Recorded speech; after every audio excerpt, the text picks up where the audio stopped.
This is the most important part of weight loss. You will not lose weight if you do not follow this principle. Welcome to my channel. My name is Trevor Lomax. I'm a registered dietitian who specializes in sports performance as well as weight management. This is the beginning of the weight loss series where we're gonna go from A to Z, exactly how you're gonna lose weight and keep it off based on what the science says. But first, click that like button and subscribe so you can catch the other videos as soon as they come out. So what is a calorie? It's simply a unit of measurement, and specifically a measurement of energy. If you want to get really scientific, a calorie is the amount of energy it takes to raise 1 cubic centimeter of water 1 degree Celsius. But let's be honest, you don't need to worry about that. Let's think about it in terms of what we get it from. When we're thinking of calories, we're probably thinking about how much we're getting from food. And that's exactly right. But more specifically, food comes from specific components of food. First, we call protein. Second, carbohydrates. Third, fats. And fourth, actually alcohol contributes as well. What's unique about each of these nutrients I just mentioned is that they provide a different amount of calories. Protein and carbohydrates provide 4 calories per gram. Fat contributes 9 calories per gram, and alcohol provides 7 calories per gram. Now, it's not super important that you know this so specifically, but what is important is knowing that different macronutrients contribute different amounts of energy. So we might need to target them a little bit differently. Now let's flip the script and look at what makes us utilize calories. There are 3 main components that make up our energy output.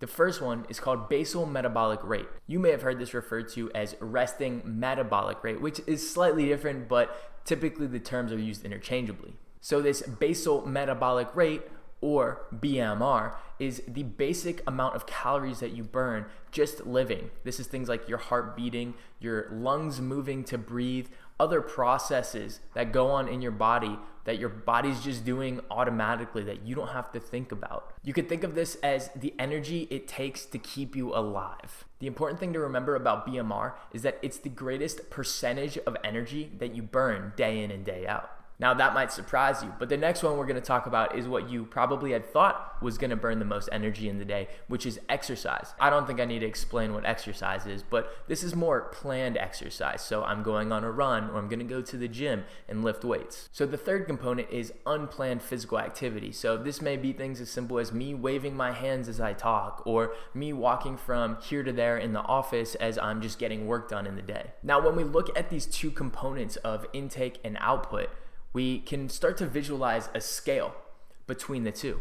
And this is where we get the 3 types of balance. The first type of balance, where intake is greater than output, is going to cause weight gain. If intake is equal to output, then we're going to maintain our weight. And it follows suit that if our intake is lower than our output, then that's how we lose weight. This is the most important part of weight loss. You will not lose weight if you do not follow this principle. It's science, it's thermodynamics.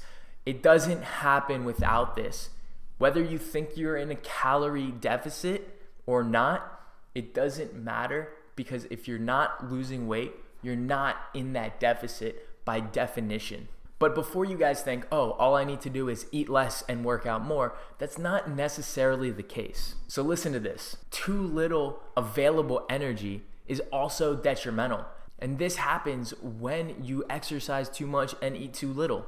When you have too low energy available, your body starts to go through what's called adaptive thermogenesis. And this is literally your body just trying to survive. I like to think of this as your body's dimmer switch. So you have all these different processes, and I think immunity is a really easy one to understand, where if you eat too little, your body starts to just turn the dimmer switch down on its productivity. So maybe instead of it functioning at 100%, now it's functioning at 80% or 70%.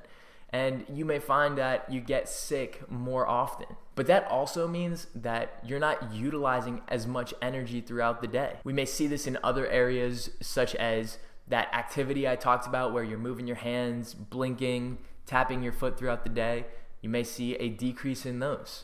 And there's a lot of other systems that this can happen to as well. If you do this for too long, you can start to see that systems like sleep, for example, starts to get really bad, or digestion, or you just feel stressed all the time and you're not sure where it's coming from. If you feel like you've experienced some of these symptoms in the past, smash that like button for the YouTube algorithm, because there's probably other people out there that need to see this video too.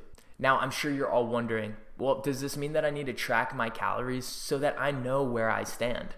Well, not really. Yes, tracking calories can be a useful tool, but more so in the sense of learning what foods contain a certain amount of calories. Sometimes we have preconceived notions of high calorie or low calorie foods, but it's also really interesting to take the time to really learn the distinctions between what really contributes a lot of calories in our day. I would say an easier way is really just to start with standardizing your meal structure throughout a day. Your body really likes it when it's getting nutrients in at a routine time. Typically, I advise the clients I work with to start eating 3 meals and 1 to 2 snacks per day. This is just a really easy structure, and most people can fit in a structure similar to this in their day and get really consistent with it. One tool that I like to use is called the athlete's plate. And you can see it's divided up into 3 main categories. Your lean protein, which will help you conserve muscle mass as you lose weight. Whole grains, which will provide you highly nutrient-dense sources of carbohydrates to fuel that activity. And vegetables, which will provide you a ton of vitamins and minerals, as well as providing you a lot of fiber to help keep you full throughout the day. So how do we know that all of this is working if I'm not tracking my calories or measuring my intake? Well, there's a couple of measurements we can use, and none of them are going to be perfect, and we need to remember that as we go through this process. The first one is the scale, and personally, I don't like the scale because a lot of people take the number to heart a little bit too seriously. The scale is really bad at giving us just a snapshot of a time, and it's measuring everything on that. So if you drank more water, had a higher sodium meal where you retained some more water in your cells, again, not a bad thing, then you may seem to be heavier on the scale, but it's not like you've gained fat. But what the scale does provide is a trend. So if the number doesn't get to you, measuring yourself maybe 3 to 5 times per week, taking the average of that, and that being your weekly weight, we can compare week to week what our weekly weights are and see if we're truly trending in the direction that we want. Again, if you're not losing weight based on this trend, you're not in a calorie deficit. If we take it one step further, a good measure is body measurement. So taking a waist circumference or other circumferences around your body can help distinguish that difference between muscle mass and fat mass. And this is where we get into where the scale really sucks. It doesn't differentiate those two. So if you are gaining muscle from a new weightlifting program that you've implemented, but you are losing fat at the same time, you're not going to see that difference on the scale, and the number may remain the same or just drop very slightly. That could be super discouraging, and there's something to be said for some motivation from the results that you get. So a good way to counterbalance this is taking those circumferences, and you're seeing the numbers drop in areas that you really want to see, then that could be a huge indicator that you're losing fat, even though it may not show it on the scale. Honestly, at the end of the day, if the numbers don't affect you mentally, then a combination of the two could be even more beneficial to get more data surrounding your weight loss. Another really important thing is to join a community that's going to be supportive and help you on your goals. Surrounding yourself with like-minded people is going to be one of the most beneficial support structures that you can have in your weight loss journey. And I've just created a Discord. The link is in the bio. You can join, meet other like-minded people on the same journey that you're on so that you can come together, support each other, give each other ideas, recipes, whatever, you name it, where you also have greater access to asking me personalized questions for you.